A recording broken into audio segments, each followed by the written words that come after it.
다가서며 화답하고 있습니다. KBS 뉴스 윤영란입니다. 문재인 대통령이 일본의 수출 규제와 관련해 다음 주 30대 그룹 총수들과 회동합니다. 자영업자들이 일본산 제품 판매 중단에 나서는 등 일본 제품 불매 움직임도 확산하고 있습니다. 군 법원이 국제 테러 조직 IS에 가입하려던 군인에게 청구된 구속영장을 기각했습니다. 이메일 발신자가 IS로 확인되지 않았다는 건데 테러 사건의 특수성을 고려하지 않았다는 지적이 나오고 있습니다. 3인조 강도가 대낮 아파트에 침입해 영아를 인질로 삼고 금품을 빼앗아 달아났습니다. 경찰이 이들의 행방을 쫓고 있습니다. 예비 신부 등 4명의 사상자를 낸 서울 잠원동 건물 붕괴 사고는 1, 2층 기둥과 보가 손상돼 무너졌다는 1차 감식 결과가 나왔습니다. 구청 측은 안전조치가 미흡했다며 공사업체 등 관계자 전원을 고발하기로 했습니다. 불볕더위가 이어지고 있습니다. 서울에는 이틀째 폭염경보가 발효 중입니다. 기상센터를 연결해서 주말 날씨 알아보겠습니다. 배혜지 캐스터 폭염특보 현황부터 전해주시죠. 네, 서울을 비롯한 수도권과 강원 영서 지역은 이틀째 폭염경보가 발효 중입니다. 오늘 충청과 광주로도 폭염경보가 확대될 것으로 보이는데요. 서쪽 지역을 중심으로 기온이 크게 오르겠습니다. 한낮에 서울과 청주의 낮 기온 36도까지 치솟으면서 올 들어 가장 뜨거운 날이 될 것 같습니다. 또 광주도 낮 기온 34도까지 오르겠습니다. 반면 동해안 지역은 동풍이 불어들면서 동해가 24도, 포항은 25도에 머물면서 비교적 선선하겠습니다. 이번 더위는 오늘 절정에 달하겠습니다. 오늘 고비만 넘긴다면 내일은 기온이 조금 내려가겠는데요. 다음 주 초까지는 33도 안팎의 더위가 이어지다가 수요일과 목요일 전국에 장맛비가 내리면서 낮 기온이 30도 아래로 내려가겠습니다. 현재 전국에는 맑은 하늘이 드러나 있지만 호남 지역으로는 안개가 짙게 끼어 있습니다. 오늘 전국이 대체로 맑겠지만 강원 영동 지역으로는 밤부터 비가 조금 내리겠습니다. 현재 기온 살펴보겠습니다. 서울이 24.6도, 청주 24.2도로 중부지방은 벌써부터 더위가 이어지고 있습니다. 한낮에는 서울이 36도, 원주도 35도까지 오르겠고 대전 35도, 전주 33도, 울산은 26도에 머물면서 어제보다 선선하겠습니다. 바다의 물결은 제주 해상에서 최고 3m까지 물결이 높게 일겠고 남해상에서도 최고 4m까지 물결이 거세게 일겠습니다. 오늘 서해상에는 안개가 짙게 끼겠습니다. 날씨 정보 전해드렸습니다. 문재인 대통령이 다음 주 중 주요 대기업 총수들과 만날 예정입니다. 일본의 수출 규제 조치를 주로 논의할 것으로 보이는데요. 청와대는 기업인들의 목소리를 듣고 해결 방안을 모색하겠다는 입장입니다. 보도에 홍성희 기자입니다. 문 대통령이 다음 주 중 주요 대기업 총수들과 만나는 일정을 검토 중이라고 청와대는 밝혔습니다. 시기는 오는 10일 전후로 청와대는 일정이 확정된 것은 아니라고 말했습니다. 참석자는 주로 30대 그룹 총수들이 될 것으로 보입니다. 기업인과의 만남은 지난 1월 이후 두 번째입니다. 청와대는 기업인과의 만남은 이전부터 예정됐지만 이번 일본의 수출 규제와 관련해 일정을 조정한 측면이 있다고 설명했습니다. 문 대통령은 간담회를 통해 기업 현장의 목소리를 들을 예정입니다. 특히 일본의 수출 규제와 관련해 정부 대책에 대한 의견을 들을 것으로 보이는데 문 대통령이 어떤 메시지를 내놓을지 주목됩니다. 청와대 핵심 관계자는 일본의 수출 규제 조치에 대한 우리 정부의 대처 전략과 관련해 전방위적으로 국내 기업들의 목소리를 듣고 해결 방안을 모색하고 있다고 말했습니다. 일본의 수출 규제 조치와 관련해 5대 그룹과 접촉했던 김상조 정책실장도 5대 그룹과의 만남을 추진 중입니다. 총수는 일정 조율 중이신 건가요? 일정 조율 중입니다. 나중에 말씀드리겠습니다. 오늘 만나시는 시기는 대략 이번 주말쯤으로 보이며 5대 그룹 총수와 한꺼번에 만날 것으로 알려졌습니다. 이 자리에는 홍남기 경제부총리도 함께할 것으로 보입니다. KBS 뉴스 홍성입니다. 일본 제품 불매 운동이 확산되고 있습니다. 일부 소비자들이 온라인에서 불매 운동을 촉구한 데 이어 전국의 마트와 편의점, 동네 슈퍼마켓 등이 잇따라 일본산 제품을 팔지 않겠다고 선언했습니다. 김수영 기자가 취재했습니다. 마트 직원이 일본산 맥주들을 진열대에서 빼냅니다. 과자 진열대에도, 식료품 진열대에도 일본 제품이 자취를 감췄습니다. 일본산 제품을 팔지 않는다는 안내문도 붙었습니다. 그래서 가져왔던 제품도 지금 다 뺐어요. 매출은 크게 많지는 않는데 그래도 이게 일본 제품을 지금 현재 이 시점에서 판다는 게 좀 뭔가 너무 안 맞는 것 같고. 일부 소비자들의 불매운동과 뜻을 같이하며 자영업자들도 판매 중지에 나선 겁니다. 무력 보복 규탄한다. 일본 제품 판매를 자발적으로 중단한 도소매점은 현재 파악된 것만 230여 곳. 다음 주부터는 마트와 편의점, 동네 슈퍼마켓 등 중소 자영업자 10만 명도 불매에 동참하기로 했습니다. 우리는 단순히 일본 제품을 사지 않는 운동을 넘어 판매 중단 운동을 시작한다.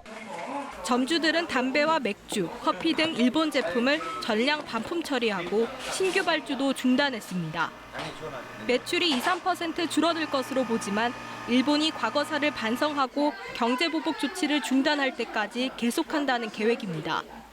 일본 상품을 대신해 국산품 애용운동이 펼쳐지는 가운데 대일본 여행 수지가 34억 달러나 적자인 만큼 일본 여행을 삼가자는 움직임도 커지고 있습니다. KBS 뉴스 김수영입니다. 테러 조직 IS에 가입하려 했던 현역 군인이 며칠 전 제대해서 현재 불구속 상태로 조사받고 있습니다. 군 수사당국이 박 씨에 대해 2차례 영장을 청구했지만 군사법원이 모두 기각했는데요. 테러 사건의 특수성을 고려하지 않은 판단이라는 지적입니다. 유호윤 기자의 보도입니다. 군경합동 수사단은 지난달 박 씨에 대해 테러방지법 위반 혐의로 2차례 구속영장을 신청했지만 군사법원은 2번 모두 기각했습니다. 국방부는 어제 군사법원이 박 씨가 도주와 증거인멸 우려가 없다고 판단해 영장을 기각했다고 밝혔습니다. 하지만 KBS가 확인한 실제 영장 기각 사유는 국방부 설명과 달랐습니다. 기소하려고 했는데 증거가 없어가지고 2번이나 구속영장 청구가 기각됐어요. 군 검찰단 관계자도 군사법원이 박 씨에 대한 혐의 소명 부족을 이유로 2번 모두 영장을 기각한 것으로 안다고 밝혔습니다. 그러면서 IS 조직원으로 추정되는 메일 발신자가 정확히 IS 조직원으로 확인이 안 돼 군사법원이 혐의 소명 부족으로 판단한 것으로 이해했다고 전했습니다. 실제로 박 씨의 메일 계정에서는 IS 가입 안내 내용의 이메일이 발견됐습니다. 그런데 4개 쓴 메일함에 저장돼 있어 발신자 확인이 안 됐는데 군사법원은 증거 능력이 떨어진다고 본 겁니다. 하지만 일각에서는 테러 사건의 특수성을 충분히 고려하지 않은 게 아니냐는 지적도 나옵니다. 안보, 안전, 우리의 일상의 평화 이런 것에 중점을 둬야 되지 않겠는가. 그런 측면에서 일반 범죄보다는 강하고 단호하게 이렇게 적용이 돼야 된다고요. 현행 테러방지법은 테러 단체에 가입하려고 한 사람에 대해 징역 3년 이하에 처하도록 하고 있습니다. KBS 뉴스 유호윤입니다. 오늘 새벽 경남 김해의 한 빌라에서 불이 나 2명이 숨졌습니다. 어젯밤 서울 강동구의 한 아파트 주차장에서는 자동차 승강기에서 차량이 추락했습니다. 밤사이 사건 사고 민정희 기자가 보도합니다. 연기가 자욱한 가운데 소방대원들이 집 안으로 들어갑니다. 오늘 새벽 1시쯤 경남 김해시 봉황동의 한 빌라에서 불이 났습니다. 불은 20분 만에 꺼졌지만 81살 남성 김모 씨와 68살 여성 문모 씨 부부가 숨졌습니다.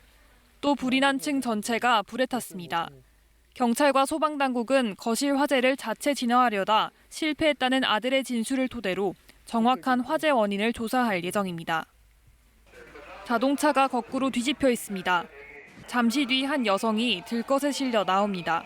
어젯밤 11시 50분쯤 서울 강동구 성내동의 한 아파트 1층 자동차 승강기에 있던 SUV 차량이 지하 1층으로 추락했습니다. 이 사고로 차에 타고 있던 57살 여성 허모 씨와 28살 여성 김모 씨가 머리를 다쳐 병원으로 옮겨졌습니다. 오늘 새벽 0시 55분쯤 경기도 남양주의 한 비닐하우스에서 불이 나 1시간 만에 꺼졌습니다. 이 불로 다친 사람은 없었지만 비닐하우스 10개 동 1000평에 이르는 면적이 모두 불에 탔습니다. 소방당국은 사무실에서 불이 시작됐다는 비닐하우스 주인의 진술을 토대로 화재 원인과 피해 규모를 조사할 예정입니다. 어제 저녁 8시쯤 우리공화당이 서울 종로구 세종문화회관 앞 인도에 천막 4동을 설치했습니다. 이들은 광화문 광장에서 집회를 열고 지난달 25일 이루어진 서울시의 천막 강제 철거에 대해 항의하며 새벽 1시에는 천막 1개를 추가로 설치했습니다. KBS 뉴스 민정입니다. 대낮에 아파트에 침입한 일당이 16개월 된 아이를 인질로 잡고 어머니에게서 수천만 원을 빼앗아 달아났습니다. 경찰은 아파트 CCTV 등을 확보하고 일당을 뒤쫓고 있습니다. 보도에 김서정 기자입니다. 남성 3명이 도로를 지나 아파트 입구로 들어섭니다. 잠시 뒤 CCTV 위치를 확인한 한 명이 층마다 엘리베이터를 타고 내리기를 반복합니다.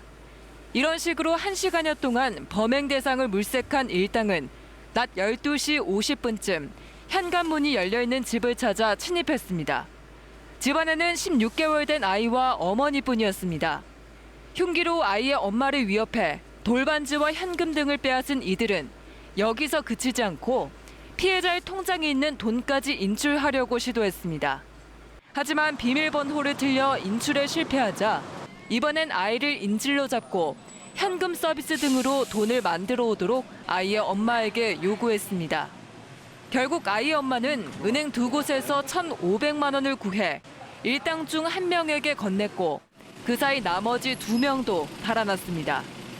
아이와 엄마 모두 다치지는 않았지만 피해자는 물론 인근 주민들도 불안에 떨고 있습니다. 복도형이다 보니까 근데 거의 못 연다고 해야죠. 젊은 주민은 다 갖고 생활할 수밖에 없어요.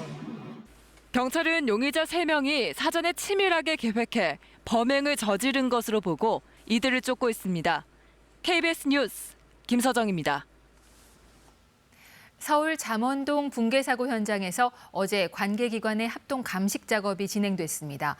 지상 1, 2층 기둥과 보가 손상돼 사고가 났다는 1차 감식 결과를 내놨는데 관할구청은 관계자들을 전원 고발 조치하겠다고 밝혔습니다. 박영민 기자의 보도입니다. 사고가 난 건물은 오는 10일까지 철거가 완료될 계획이었습니다. 공사 현장을 지켜본 인근 주민들은 철거 작업을 서두르는 것 같았다고 말합니다. 최근에 2, 3일 정도 많이 봤어요. 그러니까 뛰어갈 정도여서 너무 먼지가 많아가지고 그러니까 그 정도면은 서둘렀다는. 철거 전 건물주가 관할구청에 제출한 철거 신고서입니다. 하지만 지하층 철거를 위한 흙막이 계획이 없다는 등의 16가지 이유로 1차 심의를 통과하지 못했습니다. 지하에 콘크리트 싹 제거하면 흙이 남잖아요. 이제 흙이 밀리거나 할 수 있어요. 그런 것들을 보강을 하고 철거를 해야 되는데 구청 측은 2차 심사에서 지하층 지지대 보강 등 6가지 조건을 달아 철거 계획을 허가했습니다.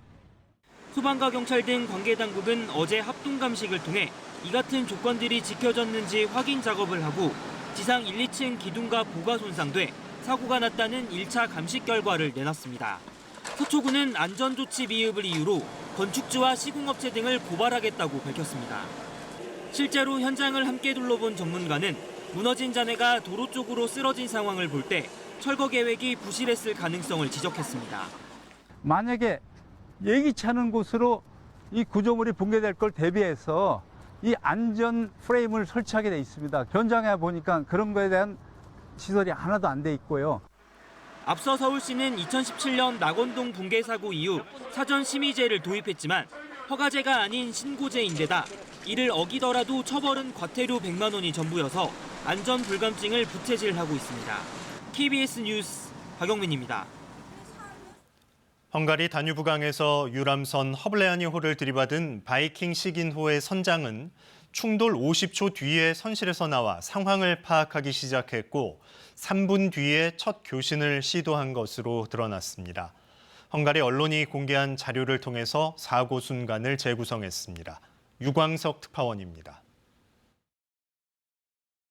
헝가리 언론 리포스트가 유람선 침몰 사고가 발생한 5월 29일 밤에 바이킹 시긴호 갑판 음성과 레이더 기록을 입수해 공개했습니다. 유람선 중돌 5분 31초 전 바이킹 시긴호가 200m 간격을 두고 허블레아니호를 뒤따릅니다. 바이킹 시긴호는 시속 3km, 허블레아니호는 시속 8km였습니다. 바이킹 시긴호가 시속 12km까지 가속하고 거리는 100m로 가까워집니다. 거리가 좁혀지자 허블레아니호가 위험하다는 레이더 경고가 울리고 50m까지 근접했지만 바이킹 시긴호는 속도를 늦추지 않았습니다. 결국 9시 5분 24초 충돌 발생, 이후 허블레아니호는 7초 만에 가라앉고 레이더에서 사라집니다. 바이킹 시기노 갑판에서는 충돌을 목격한 승객들이 맙소사 배를 들이받았다고 외치기 시작합니다. 소란이 계속되고 충돌 50초가 지난 뒤에야 시기노의 유리선장이 선실에서 나와 상황을 파악하기 시작합니다. 승객들은 배가 뒤집혔다, 머리기트 섬 쪽에 사람이 빠졌다며 계속 외칩니다. 충돌 3분 21초 뒤 유리선장이 항해통제센터에 교신을 시도하지만 영어와 러시아어, 독일어가 뒤섞이면서 경찰에게 제대로 접수되지 못합니다. 이후 유리선장은 사고 현장으로 후진해 같은 바이킹 선사 선박인 바이킹 이누이타로와 교신합니다. 시기노 선장이 내가 배와 충돌했다, 내 뒤에서 뭔가를 봤나라고 묻자 이누이타로 선장은 아무것도 못 봤지만 오른쪽에서 누군가가 외쳤다고 답합니다. 하지만 이후 두 선박은 침몰 유람선을 뒤로 한 채 운항을 계속합니다. 한편 어제 다뉴브강에서 시신 한 구가 추가 발견됐습니다. 한국인 탑승객으로 확인되면 실종자는 1명이 남게 됩니다. 베를린에서 KBS 뉴스 유광석입니다. 미국 트럼프 대통령과 민주당의 대선 경선 후보 바이든 전 부통령이 북한 문제를 놓고 맞붙었습니다. 김정은 위원장이 원하는 것을 다 주었다는 바이든 전 부통령의 공격에 트럼프 대통령은 오바마 정부 때 엉망으로 해놓고 무슨 얘기냐고 반박했습니다. 워싱턴에서 김웅규 특파원이 전합니다. 먼저 바이든 전 부통령이 CNN과의 단독 인터뷰를 통해 작심하고 트럼프 대통령의 대북 정책을 공격했습니다. He gave Kim everything that he wanted, legitimacy. He gave Kim, he ended our relationship as a practical matter with South Korea and Japan as a united front. 김 위원장을 폭력배라고 지칭했습니다. 앞선 유세 때 독재자 폭군에 이어 나온 언급입니다. He's embracing thugs. He's embracing Kim Jong-un, who is a thug. 트럼프 대통령이 폭력배는 포용하면서 정작 동맹은 약화시켰다는 게 비판의 골자입니다. 바이든 전 부통령의 언급을 어떻게 생각하냐는 기자들 질문에 트럼프 대통령은 한마디로 반박했습니다. 오바마, 바이든, mess. 바이든이 부통령으로 재임하던 오바마 행정부의 대북 정책이 엉망이었다는 겁니다. 그래서 자신이 취임했을 때는 북한과 전쟁 직전까지 갔다고 말했습니다. 그러면서 당시 오바마 대통령은 김정은 위원장을 만나려 했지만 못 만났다고 했습니다. 그런 경우가 여러 차례라고 했습니다. President Obama wanted to meet with Kim Jong-un, and Kim Jong-un said no. Numerous occasions he called, and right now we have a very nice relationship. 김 위원장과 만나 핵실험도 없앴고 미군 유해도 송환되고 있지 않냐며 자신의 대북 정책이 오바마 행정부 때보다 더 낫다는 점을 강조했습니다. 좋은 일이 일어나고 있고 앞으로 어떤 일이 일어날지 지켜보자고도 했습니다. 역대 미국 대선에서 북한 문제가 주요 쟁점으로 떠오른 경우는 드물었습니다. 재선을 노리는 현직 대통령과 반대당 유력 주자가 대북 정책을 놓고 벌써부터 충돌하면서 내년 대선에서 북한 문제가 주요 변수로 작용할 가능성이 높다는 관측이 나옵니다. 워싱턴에서 KBS 뉴스 김웅규입니다. 정치적 혼란이 이어지는 베네수엘라에서 최근 1년 반 동안 시민 약 7천 명이 목숨을 잃었다고 유엔이 밝혔습니다. 유엔 인권 최고대표는 경찰의 탈법적인 살인을 개탄했는데 베네수엘라 정부는 왜곡된 정보라고 반발했습니다. 이재환 특파원이 보도합니다. 반정부 시위대를 향해 돌진하는 베네수엘라 정부군 장갑차. 지난 4월 말 수도 카라카스에서 일어난 대규모 반정부 시위에서 5명의 시민들이 총격에 숨졌습니다. 지난달에는 마두로 대통령 암살 기도 혐의로 체포된 해군 대위가 수감 8일 만에 숨져 야권과 인권 단체들이 반발하고 있습니다. 유엔은 최근 1년 반 동안 베네수엘라 정부의 시한 작전 중 약 7천 명의 시민이 숨졌다고 밝혔습니다. 미첼 바첼레트 유엔 인권 최고 대표는 지난달 베네수엘라를 방문한 뒤 작성한 인권 보고서를 통해 야권과 시위대를 상대로 자행되는 고문과 살해를 비난했습니다. Y el uso excesivo y letal de la fuerza se ha usado contra manifestantes y también en operaciones de seguridad por las FAES, las fuerzas especiales. 유엔은 이외에도 병원에서 의약품 부족과 정전으로 지난해 11월부터 넉 달간 1,500여 명이 숨졌다고 밝혔습니다. 하지만 베네수엘라 정부는 야권의 목소리만을 반영한 왜곡된 정보라며 부인했습니다. En Venezuela no existe una crisis humanitaria. Como muchos países, padecemos problemas económicos asociados a diversos factores. 유엔은 마두로 정부가 지난 4일 판사와 언론인 등 반정부 인사 22명을 석방했으나 아직도 790여 명이 감금돼 있다고 밝혔습니다. 상파울루에서 KBS 뉴스 이재환입니다. 국회 교섭단체 대표연설의 세 번째 주자로 나선 바른미래당 오신환 원내대표가 최저임금 동결과 노동시장 개혁을 주문했습니다. 한국당은 공감한다는 반응이지만 다른 3당은 아쉬운 해법이라는 평가를 내놨습니다.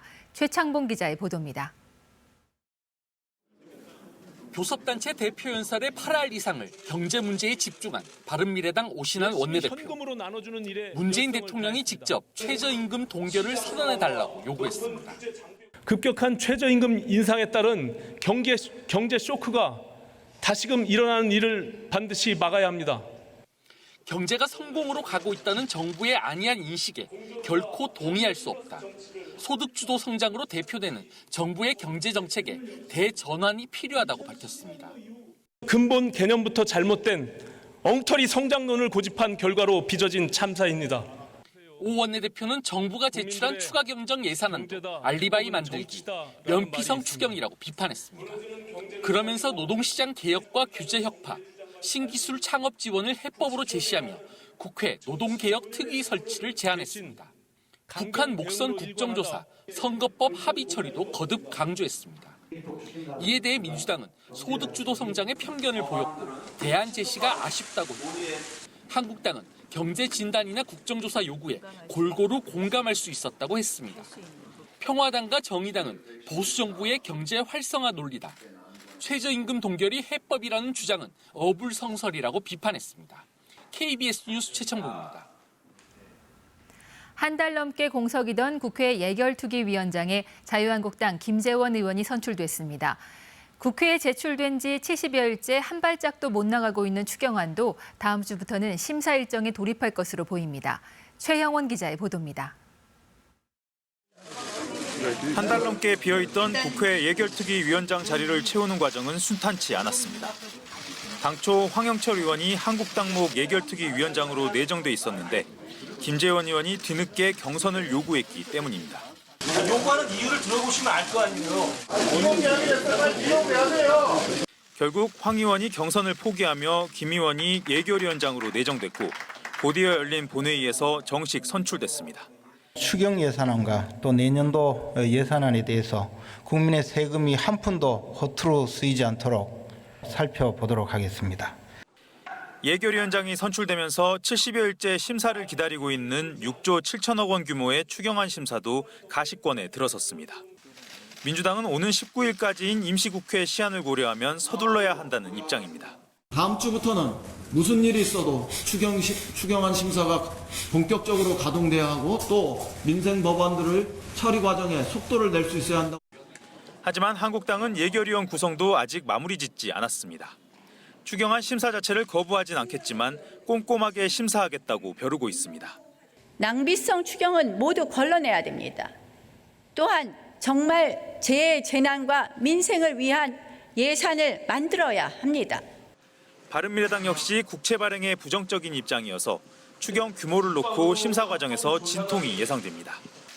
여기에 북한 목선 입항 사건 국정조사와 추경 처리를 연계해야 한다는 야당 일각의 주장도 변수가 될 것으로 보입니다. KBS 뉴스 최영원입니다. 사흘간 이어진 학교 비정규직 파업이 어제 끝났습니다.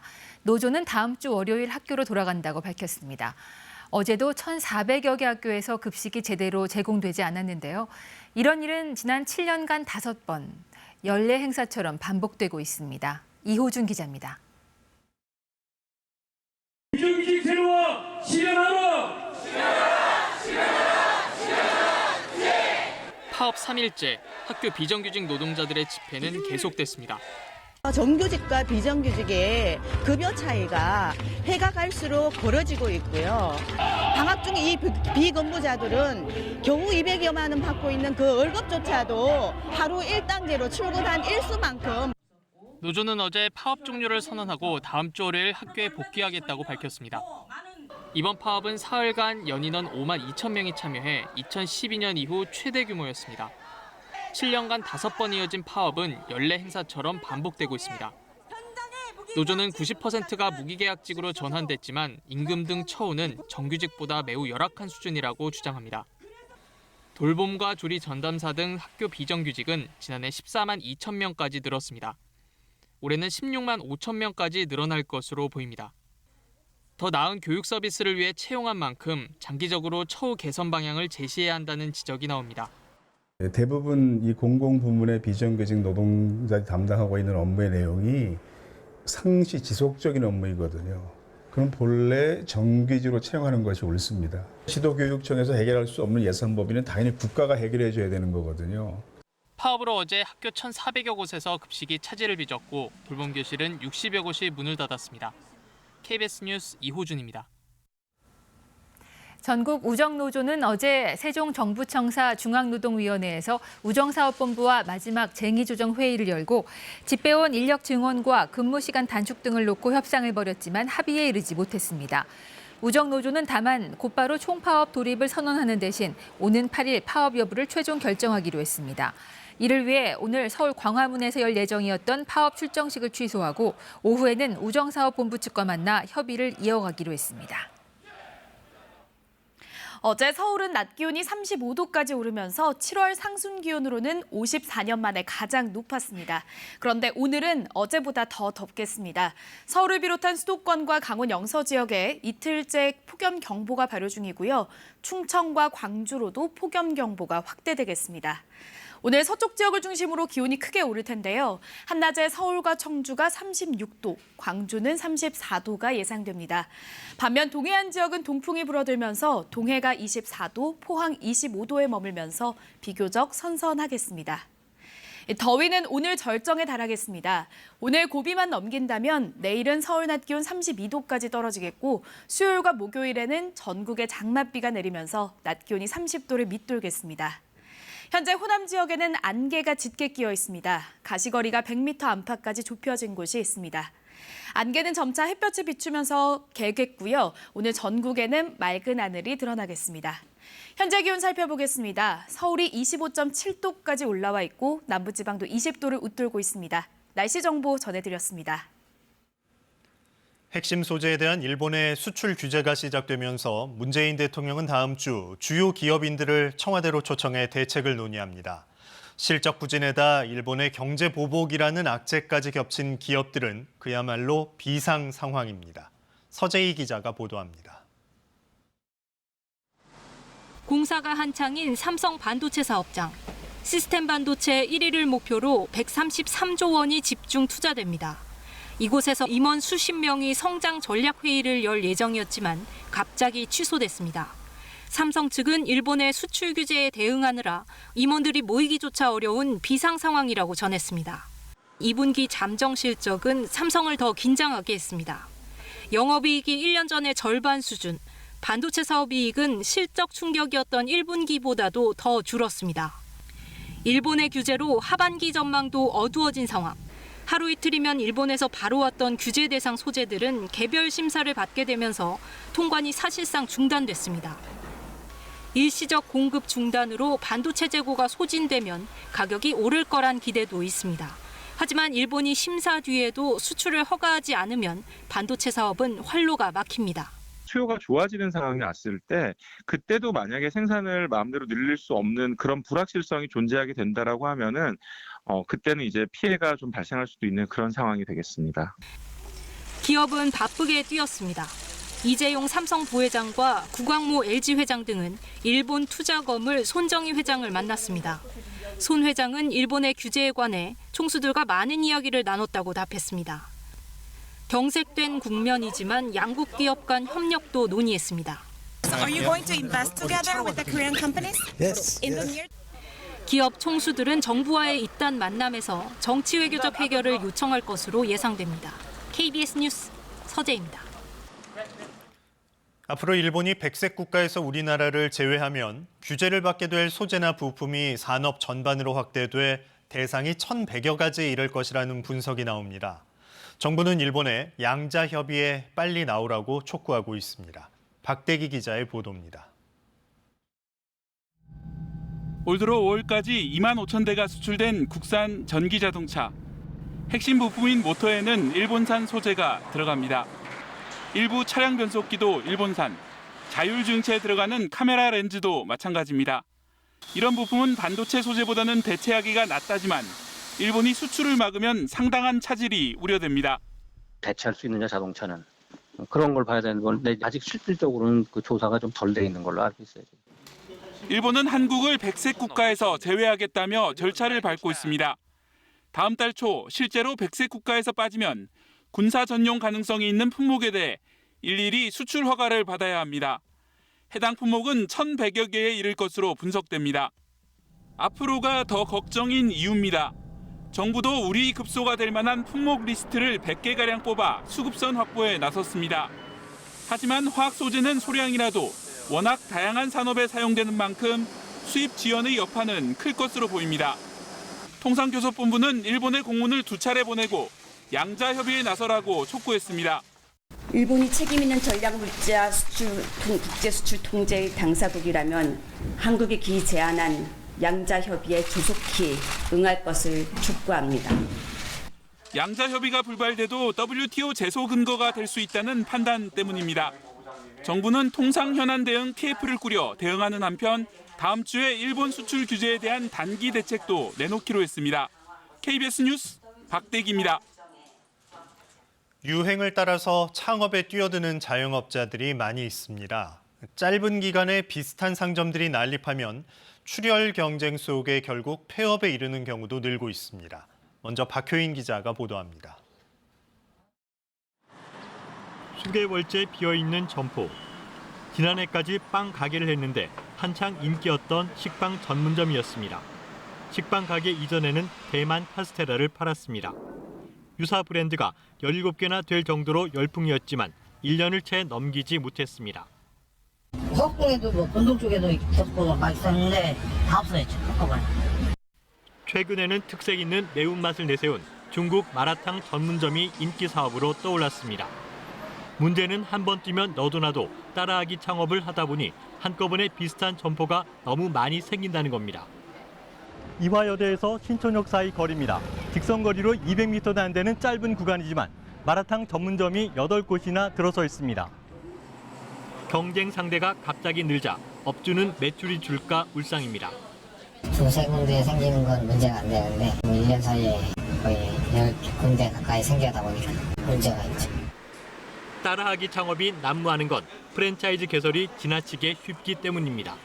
지난 한 해 등록된 프랜차이즈 수가 1,300여 개. 같은 기간 유행에 휩쓸렸다 사라진 프랜차이즈도 1,000개에 달했습니다.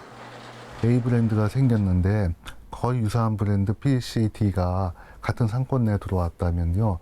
그 4분의 1밖에 못 갖고 가는 거가 되겠죠. 정상적인 매출을 못 올리기 때문에 같이 망하는 구조가 되겠습니다.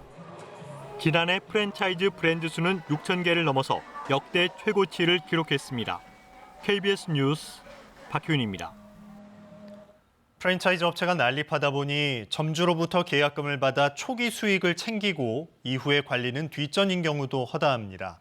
자영업자들이 피해를 입지 않도록 프랜차이즈 등록 자격을 더 엄격히 할 필요가 있습니다. 손은예 기자입니다. 퇴직금을 털어 커피숍을 차리기로 한 이모 씨. 지난해 4월 프랜차이즈 본부와 가맹 계약을 맺었습니다. 가맹비와 인테리어비 등 5천만 원 넘게 입금했지만 개업은 물거품이 됐습니다. 처음 하다 보니까 이쪽 비즈니스에 대해서 지식이 좀 부족해서 이제 가맹점을 확대하고 있는 그런 상황이었기 때문에 가맹본부가 무리하게 사업을 확장하려다 경영난에 빠진 겁니다. 계약금을 금융기관에 예치하지 않고 본부가 직접 받는 건 불법입니다. 운영 중이던 기존 커피숍들도 투자금을 못 건진 채 줄줄이 폐업했습니다. 저희는 열심히 하는데 본사 이미지 안 좋게 해가지고 돈 많이 날려야 돼서 함량 미달이 가맹본부가 난립하면서 생기는 문제점을 막기 위해 가맹본부 자격 요건을 강화하자는 목소리도 높아지고 있습니다. 관련 경험이나 충분한 준비 없이 가맹본부가 도와준다는 말만 믿고 창업에 뛰어들었다간 목돈만 날리고 실패하기 쉽습니다. 프랜차이즈 정보를 미리 꼼꼼히 따져볼 수 있도록 모든 등록업체의 상세한 경영 정보를 공개하는 방안이 추진됩니다. 경영 실적을 들여다보고 여러 가맹본부의 자료들을 비교해서 가장 나한테 적합한 투자 금액 그리고 가맹본부의 신뢰도가 가장 좋은 데를 선택하라고 하는 취지의 제도입니다. 공정위는 최소 2곳 이상의 직영점을 1년 넘게 운영한 경험이 있어야만 프랜차이즈로 등록할 수 있도록 제한하는 법을 국회에 제출했습니다. KBS 뉴스 손은혜입니다. 지금 세계는입니다. 우리나라뿐만 아니라 지구촌 곳곳이 극한의 폭염으로 그야말로 펄펄 끓고 있습니다. 인도는 기온이 무려 50도를 넘나들면서 열사병 사망자가 잇따르고 있고 각국에서 폭염 피해가 속출하고 있는데요. 이런 이상 기온은 지구 온난화 탓이라는 우려가 나오고 있습니다. 이재희 기자가 보도합니다. 섭씨 50도를 넘나드는 폭염이 강타한 인도. 찌는 더위에 아이들이 연못에 몸을 던집니다. 지난달 이미 델리의 최고 기온은 섭씨 48도로 역대 최고치를 기록했습니다. 열사병으로 숨진 사람만 100명이 넘습니다. और हम लोग एक घंटा बैठे रहते हैं ऑटो के अंदर कई बार जब ज़्यादा गर्मी लगी तो पेड़ों के नीचे जा कर के आराम करते हैं उसके बाद 4-5 बजे के टाइम निकलेंगे जैसे कि होगा ना फिर देर रात तक काम करना पड़ता है. 유럽 대륙도 폭염에 신음했습니다.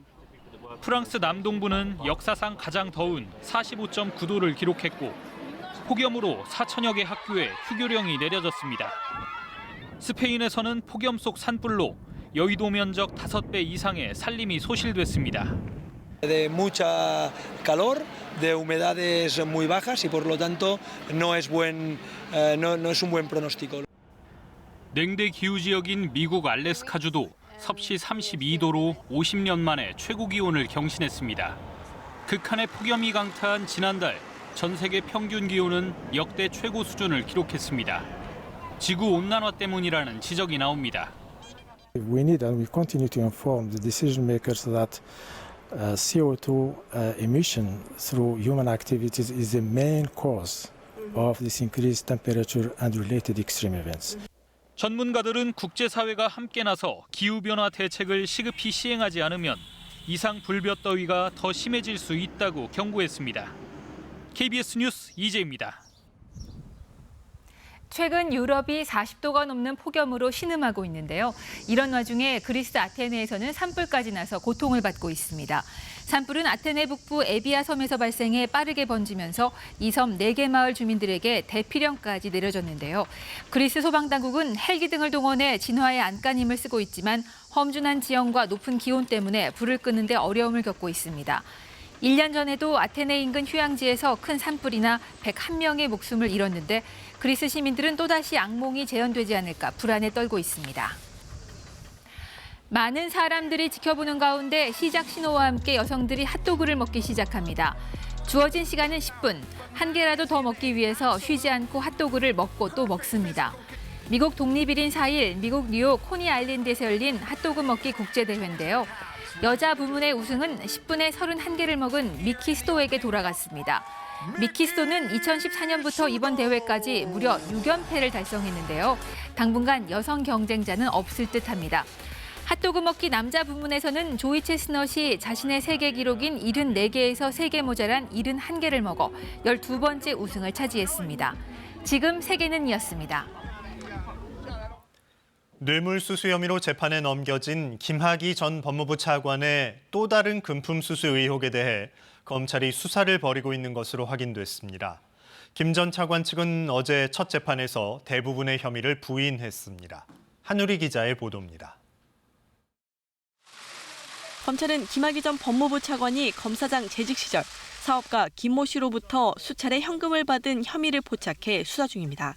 지난달 김 전 차관이 뇌물 혐의로 기소될 때 전혀 포함되지 않았던 혐의입니다. 검찰은 지방에서 골프장을 운영했던 김 씨가 수천만 원을 김 전 차관에게 건넨 정황을 확인했습니다. 김 씨가 여러 차례에 걸쳐 보낸 뭉칫돈이 김 전 차관 지인 계좌에 입금됐다는 겁니다. 검찰은 차명 계좌 주인을 불러 조사한 결과 실제 돈의 주인은 김 전 차관이라고 결론 지은 것으로 전해졌습니다. 검찰은 김 전 차관이 당시 지출한 생활비 중 출처가 불분명한 액수가 있는 것을 이상하게 여겨 광범위하게 계좌를 조사해왔습니다. 여러 차명 계좌 중 김 전 차관 지인들이 돈을 보낸 계좌를 발견해 혐의를 포착했습니다. 하지만 수감돼 있는 김 전 차관이 소환에 불응하며 뇌물 혐의 조사를 거부해 검찰은 체포영장을 청구하는 방안 등을 고심하고 있습니다. 한편 김 전 차관의 첫 재판에서 변호인들은 전반적으로 혐의를 부인한다고 밝혔습니다. 검찰이 김 전 차관이 등장한다고 공식 발표한 원주별장 동영상에 대해서도 원본이 아니라서 인정할 수 없다고 주장했습니다. 김 전 차관은 지난달 1억 7천만 원대 뇌물과 성접대를 받은 혐의로 구속된 채 재판에 넘겨졌습니다. KBS 뉴스 한올입니다. 검찰이 삼성바이오로직스 김태한 대표를 한 달여 만에 다시 소환했습니다. 검찰은 김 대표를 상대로 분식회계 의혹에 대해 집중 추궁하면서 구속영장 재청구도 검토하고 있습니다. 보도에 최은진 기자입니다. 삼성바이오로직스의 분식회계 의혹을 수사하는 검찰이 김태한 삼성바이오로직스 대표를 다시 한번 소환했습니다. 앞서 5월 말 김 대표에 대한 구속영장이 기각된 지 한 달여 만입니다. 검찰은 김 대표를 상대로 삼성바이오로직스가 자회사인 바이오에피스에 대한 회계 처리 기준을 변경한 의사 결정 과정 등을 집중적으로 조사 중입니다. 이 회계 처리 기준 변경이 고의적 분식회계라는 게 검찰의 판단입니다. 검찰은 바이오로직스 등의 증거인멸을 지시한 혐의로 지난 5월 김 대표에 대한 구속영장을 청구했지만 기각됐습니다. 검찰은 김 대표에 대한 조사를 마친 뒤 회계부정 의혹으로 구속영장을 청구할지 결정할 계획입니다. 이와 함께 이재용 삼성전자 부회장의 최측근으로 알려진 정현호 삼성전자 사업지원 TF 사장도 조만간 재소환해 그룹 차원의 회계부정 논의가 있었는지 조사한다는 방침입니다. 한편 회계부정 증거인멸 혐의로 구속 기소된 삼성전자 부사장들에 대한 재판도 시작됐습니다. 이들은 분식회계 의혹에 대한 검찰 수사가 예상되자 지난해 5월부터 바이오로직스와 에피스의 내부 문건 등을 은폐하고 조작한 혐의를 받고 있습니다. 재판부는 앞서 기소된 다른 삼성바이오 증거인멸 사건들과 병합해 심리하는 방안을 검토하겠다고 밝혔습니다. KBS 뉴스 최은진입니다. 그제 오후 부산에서 금은방 직원을 흉기로 찌른 뒤 귀금속을 훔쳐 달아나는 사건이 발생했습니다. 나흘 전 10대 등 5명이 강화 유리를 깨고 침입해 귀금속을 훔친 금은방 바로 옆이었는데요. 금은방을 표적으로 한 범죄가 잇따르면서 불안도 커지고 있습니다. 이준석 기자의 보도입니다. 금은방에서 나온 한 남성이 황급히 달아납니다. 그제 오후 금은방에 혼자 있던 직원을 흉기로 찌른 뒤 귀금속을 훔쳐 달아나는 겁니다. 벌건 대낮이었는데도 범행까지 걸린 시간은 단 2분. 피해 직원은 도움을 요청할 겨를도 없었습니다. 사건이 일어난 곳은 지난 2일 밤 10대 4명 등 5명이 20초 만에 강화 유리를 깨고 귀금속을 훔친 금은방 바로 옆집. 잇따르는 범죄에 불안도 커지고 있습니다. 갑작스레 들어와서 막 이렇게 칼을 들어대고 뺏어가고 이래 하니까 저희로서는 어떻게 방법이 없습니다. 경찰은 금은방에도 편의점처럼 폴리스콜 등 특별 방범 시스템을 설치하도록 하고 있지만 부산 지역 금은방 857곳 가운데 60%가 넘는 560여 곳은 설치돼 있지 않습니다. 이런 금은방들은 대부분 사설 경비업체를 이용하고 있지만 범죄를 예방하는 데에는 한계가 있다는 지적도 많습니다. 범행이 순식간에 일어나는 탓에 경찰이든 사설 경비업체든 대처할 수 있는 시간이 부족한 겁니다. 출동해도 한 시간이 한 10분 정도는 난 걸리지 않나 15분 정도는 지구대까지 올 때는. 상황 해제되면 뭐 온다고 봐야죠 현실상. 경찰은 강력 사건이 잇따르자 부산 전역 금은방을 위주로 특별 순찰을 시작했습니다. 한편 사건을 수사하고 있는 경찰은 직원을 흉기로 찌르고 달아난 용의자를 28살 A씨로 특정하고 동선을 추적하고 있습니다. KBS 뉴스 이준석입니다. 어제 수도권과 강원 영서 지역에 올해 첫 폭염 경보가 내려진 가운데 강원 동해안 해수욕장들이 문을 열었는데요. 무더위를 피해 동해바다를 찾는 피서객들의 발길이 온종일 이어졌습니다. 김보람 기자가 보도합니다. 폭염을 피해 동해바다를 찾아온 피서객들. 풍덩풍덩 주저없이 몸을 내던집니다. 넘실대는 파도에 몸을 맡기고 물장구를 치다 보면 시간 가는 줄 모릅니다. 백사장에선 이열치열 모래찜질이 한창입니다. 뜨거운 모래를 차곡차곡 쌓아 올리며 얼굴 가득 웃음꽃을 피웁니다. 친구들이랑 추억 만들러 오니까 기분도 좋고 시원하고 정말 좋아요. 바다가 있으니까 더 시원한 것 같아요. 꼬마들도 뒤질세라 엄마와 모래성을 쌓으며 여름바다 풍경에 푹 빠져듭니다. 친구와 연인, 가족들과 삼삼오오 찾아온 바닷가 해수욕장은 일상의 스트레스를 날리는 최고의 처방입니다. 올해 처음으로 왔는데 애들이 신나게 놀아서 너무 좋아요. 강릉과 속초 등 동해안 해수욕장 20여 군데가 어제 일제일 문을 열고 피서객들을 맞았습니다. 특히 전국 곳곳에 폭염 경보가 내려지면서 피서객들 발걸음을 재촉했습니다. 상주에서 왔는데 상주보다 날씨도 엄청 좋고 바람도 많이 불어가지고 자외선 있음에도 불구하고 놀기 좋은 것 같아요. 오는 10일에는 동해 지역 해수욕장이, 12일에는 삼척과 고성 지역 해수욕장이 잇따라 개장합니다. 동해안 해수욕장들은 다양한 여름 축제와 오징어 맨손 잡기, 비치 발리볼 대회 같은 풍성한 행사들을 준비하고 있습니다. KBS 뉴스 김보라입니다. 주말인 오늘 아침 교통 상황 알아보겠습니다. 한국도로공사입니다. 오늘도 폭염이 예상됩니다. 차량 점검 미리 해주시고요. 오늘 나들이길은 오전 11시쯤이 가장 어렵겠는데 50번 영동선의 경우 오전 11시엔 용인에서 양지, 정오 무렵엔 덕평에서 호법 구간이 많이 막히겠습니다. 현재 100번 서울 외곽순환고속도로는 일산에서 구리 방향, 양주 요금소 1차로에 사고가 발생했습니다. 조심히 이동을 해주시고요. 또 강일 부근에서는 구리 방향 하위 진출로에서 가다서들을 반복합니다. 50번 영동고속도로 강릉 방향이 많이 불편해집니다. 마성터널에서 양지 구간 8km 꽉 막혀 있고요. 52번 고속도로도 역시 원주 쪽 이동량이 늘면서 초월해서 브레이크 밟습니다. 15번 서해안고속도로 하행선 정체가 조금씩 늘고 있습니다. 서평택 분기점에서 서해가기 시작했고요. 오전 10시와 11시 사이 가장 막히겠습니다. 1번 경부고속도로 이용해 시구간 진입이 어려워집니다. 양재와 반포 사이 정체입니다. 한국도로공사 교통방송이었습니다.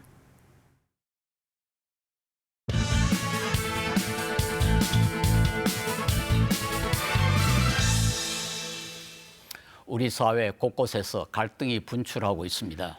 파업과 시위가 끊이지 않고 SNS에서는 일방적인 주장과 독기스런 막말 싸움이 살벌합니다. 다름을 인정하고 역지사지하며 존중하고 배려하는 미덕과 최소한의 예의마저 실종됐습니다. 어느 정도의 갈등은 모든 사회에 있습니다만 우리 사회의 갈등은 위험수위에 올랐습니다.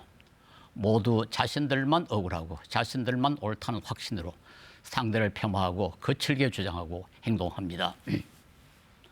이러다 보니 모든 경쟁이 국제화된 이때 나라 힘이 갈라지고 막대한 사회적 비용과 국익이 낭비되고 사라집니다. 이런 데에는 국민의 어려움과 문제를 사전에 예방하고 조정하고 해소시켜야 할 정부와 국회 등 정치권의 일차적인 책임이 있습니다.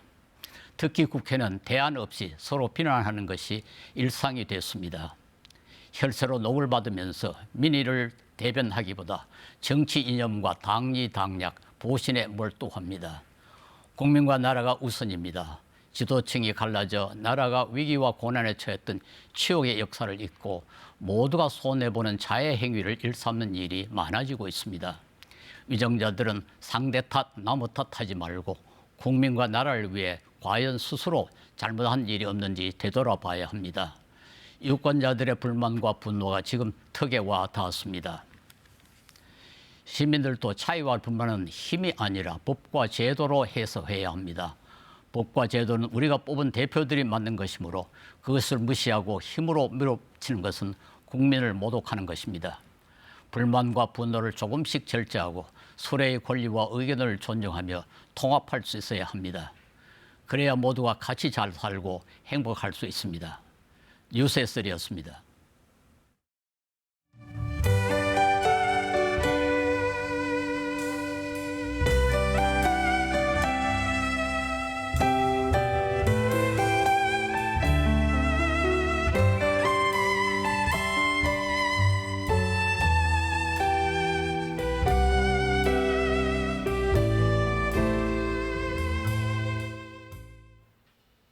주말인 오늘도 불볕더위가 이어집니다. 서울을 비롯한 수도권과 강원 영서 지역은 이틀째 폭염경보가 발효 중이고요. 오늘은 충청과 광주로도 폭염경보가 확대되겠습니다. 서쪽 지방을 중심으로 오늘 기온이 크게 오르겠습니다. 서울과 청주는 낮 기온이 36도까지 오르면서 올 들어 가장 더운 날을 기록하겠습니다. 광주도 낮 기온 34도까지 오르겠습니다. 반면 동해안 지역은 동풍이 불면서 25도 안팎으로 비교적 선선하겠습니다. 더위는 오늘 절정에 달하겠습니다. 오늘 고비만 넘는다면 내일은 기온이 조금 내려가겠는데요. 다음 주 초까지는 33도 안팎의 더위가 이어지다가 수요일과 목요일 전국에 장맛비가 내리면서 낮 기온이 30도 아래로 내려가겠습니다. 현재 호남 지역으로는 여전히 안개가 짙게 끼어 있습니다. 오늘 고기압의 영향을 받으면서 안개는 점차 걷히겠고 전국에 맑은 하늘이 드러나겠습니다. 강원 영동 지역은 동풍의 영향을 받아서 늦은 저녁부터 비가 조금 내리겠습니다. 현재 기온 살펴보겠습니다. 서울은 25.7도까지 올라와 있는데요. 청주도 24도 가리키고 있습니다. 남부지방도 20도를 웃돌면서 어제 같은 시각보다 기온이 조금 높습니다. 한낮에는 서울이 36도, 원주 35도, 대전 35도까지 오르겠고 포항은 25도에 머물면서 동해안 지역은 선선하겠습니다. 바다의 물결은 남해상에서 최고 4m까지 거세게 일겠고 서해상에는 안개가 짙게 끼겠습니다. 날씨 정보 전해드렸습니다. 토요일 뉴스광장이었습니다. 시청해주신 여러분 고맙습니다.